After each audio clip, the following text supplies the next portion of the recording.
Underway on nuclear power. This is the famous quote that Commander Eugene P. Wilkinson said on January 17, 1955, after he ordered the lines cast off for his memorable and historic message signaling the beginning of the nuclear submarine age.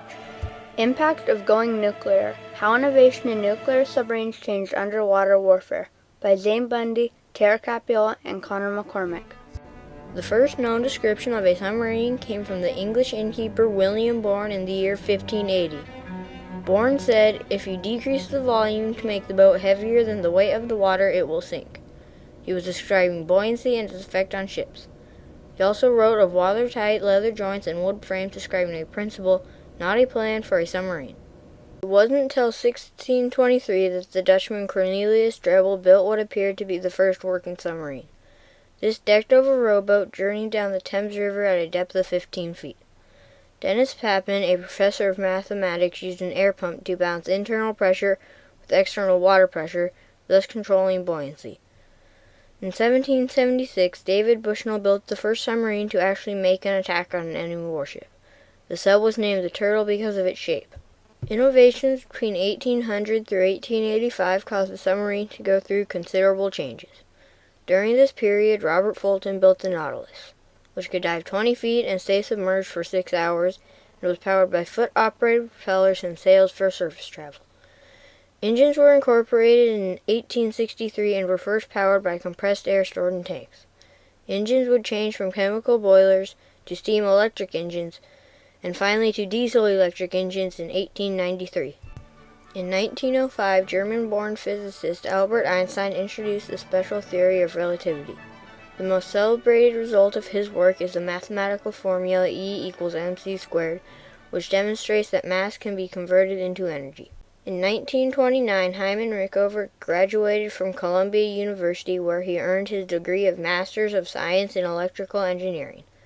From 1929 to 1933, Rickover qualified for submarine duty and command aboard the submarines S-9 and S-48. When World War II started, he was placed in charge of the electrical section of the Bureau of Ships in Washington, D.C., in the first of many wartime appointments. In 1939, physicists Otto Hahn and Fritz Strassmann of Germany, along with Lise Meitner of Austria and her nephew Otto Frisch, split uranium atoms in a process known as fission. The mass of some of the atoms converted into energy, thus proving Einstein's original theory true. In 1942, the Battle of the Atlantic began and showed the dominance of the Nazi U-boats. U-boats scored some 712 merchant victims, and ships were being sunk at more than twice their replacement rate. And new U-boats were joining the fleet at the rate of about one a day. In 1945, with the eventual defeat of the Axis, the Allies won the war. The Allies divide all the captured U-boats equally between themselves. During this time, each country reverse-engineered the U-boats to find their secrets. Each country then experimented with new technology. Russia and Great Britain experimented with hydrogen peroxide. The United States was exploring what would be the most significant advancement in the submarine technology under Commander Hyman Rickover. In 1946, Rickover was assigned to Oak Ridge, the site of the development of the atomic bomb. Rickover visited other nuclear research centers and became convinced ships could be powered by nuclear energy. Almost done with his beliefs, he finally convinced the Navy to begin to develop a nuclear submarine in 1947. Over the shield and through the ship, and he will not be irradiated dangerously over a long period of time.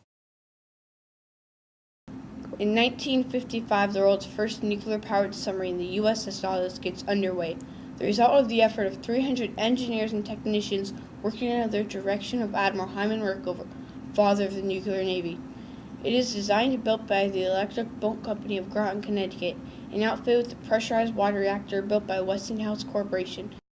In the years that followed, Admiral Hyman Rickover directed all aspects of building and operating the nuclear fleet.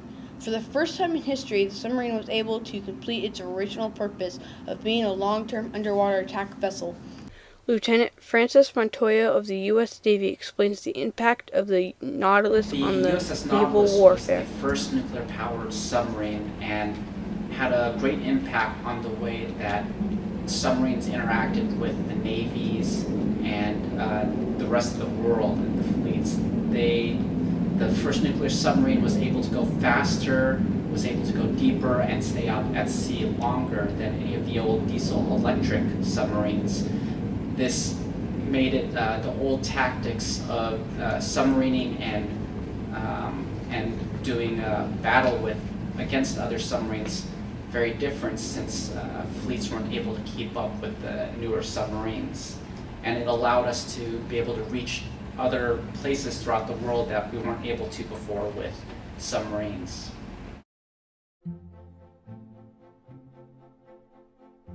Admiral Rickover combined the necessary qualities of brilliant engineer and astute diplomat that brought the Navy through the Cold War espionage and deception, transforming an aging fleet of diesel submarines into the force that brought new meaning to the old adage silent but deadly.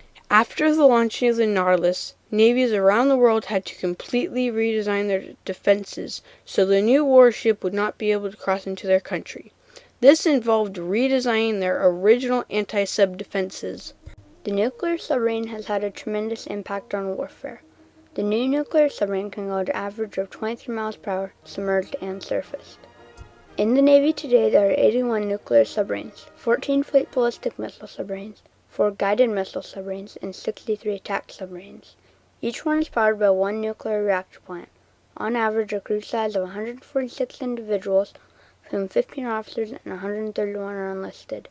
The 3 different classes of submarines serve their own specialized purposes. The fast attack group of submarines consists of 63 total ships. These submarines are divided into the Virginia class, the Seawolf class, and the Los Angeles class.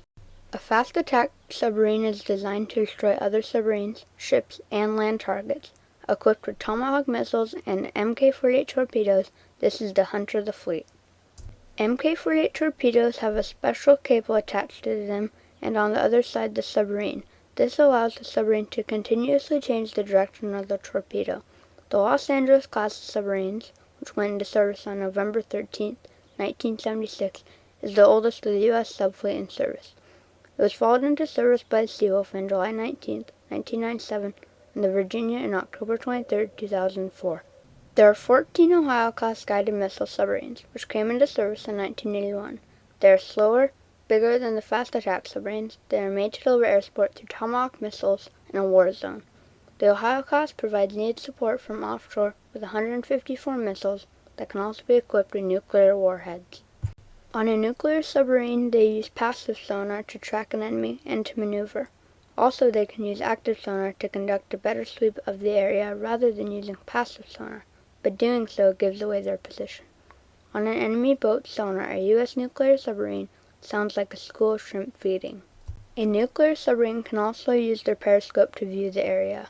The Ohio class can also be fitted to be a fleet ballistic missile sub designed for nuclear deterrence. It is similar in make to the Ohio class guided missile but carries 24 Trident II sub-launched nuclear ballistic missiles. These subs silently move through the depths of the ocean and when called upon can launch missiles from up to 100 feet underwater, then go deeper into the inky darkness of Davy Jones' locker. When disposing of a nuclear submarine's reactor, it is not harmful to the environment or the people around it if it is handled properly. Many people are scared of nuclear waste because of the possibilities of leaks. In 1948, at the Hanford Nuclear Reservation, a major leak occurred, contaminating hundreds of square miles of groundwater and soil. The contamination takes 10,000 plus years to dissipate completely. Many people believe that the contamination has caused illness and have questioned the federal government. The decommissioned nuclear submarine reactors are stored at Hanford today. The submarine Innovation has changed tremendously from the 1623 decked-over rowboat to the 1945 Nautilus to the present 81 United States nuclear-powered submarines. The use of nuclear power has changed submarines into vessels that can stay submerged longer, hold more weapons, dive deeper, run faster, and become a versatile weapon of war.